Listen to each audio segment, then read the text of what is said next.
Hello everyone, very good evening to everyone. अभी आज मैं आपके सामने एक बहुत ही इंटरेस्टिंग टॉपिक लेके आया हूँ जिसके बारे में काफ़ी लोगों को पता नहीं है, राइट। सो थोड़ा ध्यान से सुनना। What is now at the topic is what is ETF। ठीक है, हम ETF के बारे में थोड़ा डिटेल में जानेंगे और उसके बाद उसमें कैसे बाइंग और सेलिंग होती है वो भी जानेंगे, और ETF के क्या फ़ायदे हैं वो भी मैं आपको बताऊंगा, ETF के क्या नुकसान हैं वो भी आपको बताऊंगा। ठीक है, एकदम सिंपल लेमन लैंग्वेज में। अभी व्हाट इज़ ETF का फुल फॉर्म है एक्सचेंज ट्रेडेड फंड।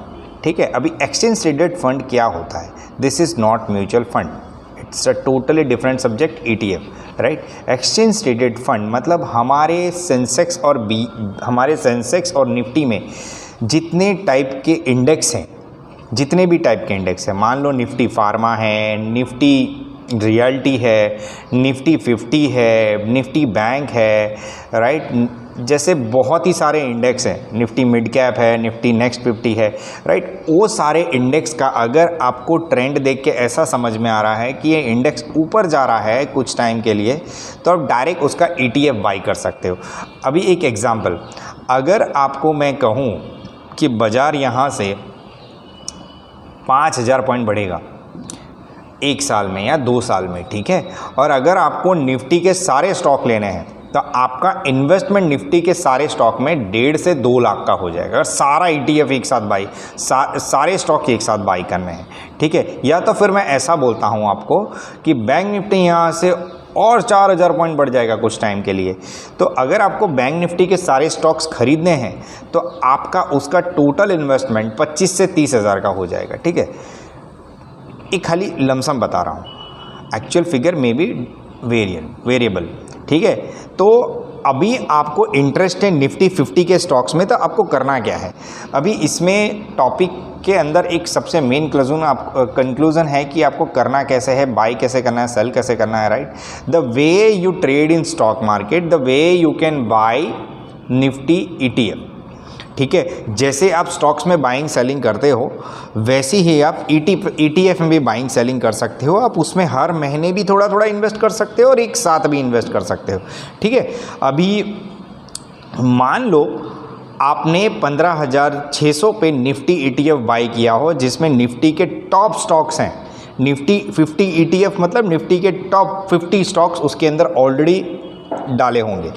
ठीक है, अभी जैसे निफ्टी बढ़ेगा वैसे आपका वो ETF का NAV भी बढ़ेगा।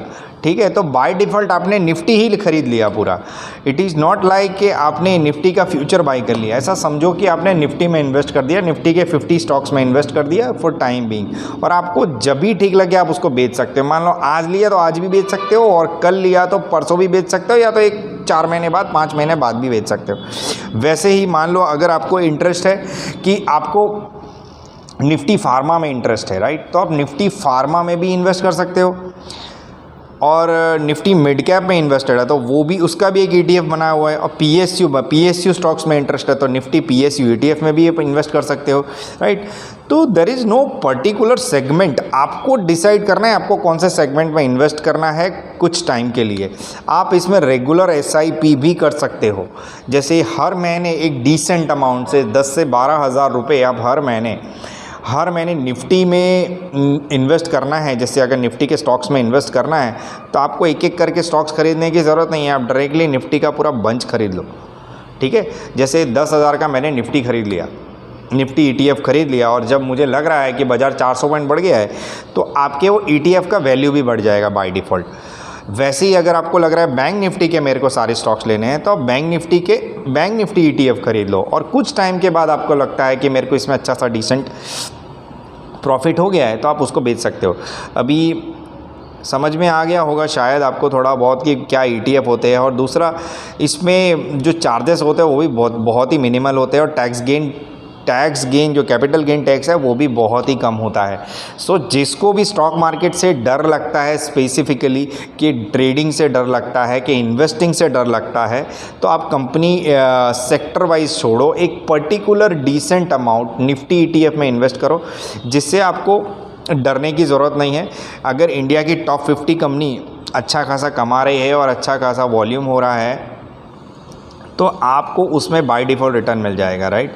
इन्वेस्ट इन बिजनेस, वो सारी कंपनी अच्छा बिजनेस कर रही है, इसलिए आज इंडिया की टॉप 50 कंपनीज़ है और एक्सचेंज में काम कर रही है। बाकी उनको कब से टर्मिनेट कर दिया होता उन्होंने, ठीक है। ये सब सेबी नोटिफाई, ये सब सेबी मैनेज करता है, एनएससी भी मैनेज करता है और बीएससी भी मैनेज करता है, right. It is not about Nifty 50, आप किसी भी इंडेक्स में इन्वेस्टेड रह सकते हो ETF के थ्रू, जो आपको ठीक लगे। और टॉप अगर एक डिसेंट अमाउंट चाहिए, मैं बोलता हूँ एक फ्यूचर में सेफ्टी के लिए अगर आपको डिसेंट अमाउंट चाहिए तो आप निफ्टी ETF और बैंक निफ्टी ETF में रेगुलर इन्वेस्ट करते रहो। निफ्टी फार्मा भी है, निफ्टी रियल्टी भी है।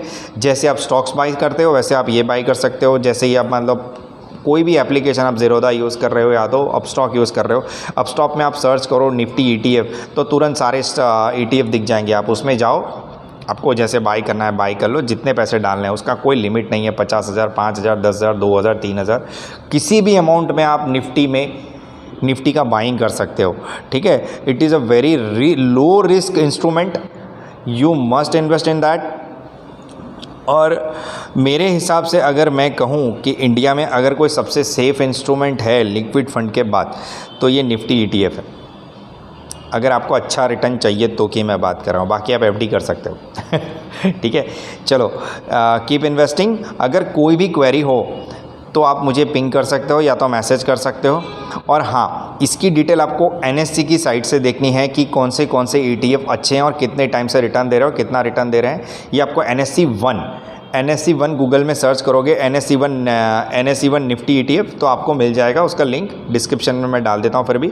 सो आपको वो सारे ETF देख लेने हैं कि कौन से इंडेक्स है, किस किस का ETF है। वो डायरेक्ट आप आपके उसमें जाके, जो भी आप मोबाइल एप्लीकेशन यूज़ कर रहे हो उसमें जाके आप बाई कर सकते हो, ठीक है। और कहीं क्वेरी हो तो आप मुझे मैसेज कर देना, ठीक है। चलो, keep investing, keep learning, first keep learning then keep investing and after then you can earn a money, है ना। चलो, बाय बाय, थैंक यू।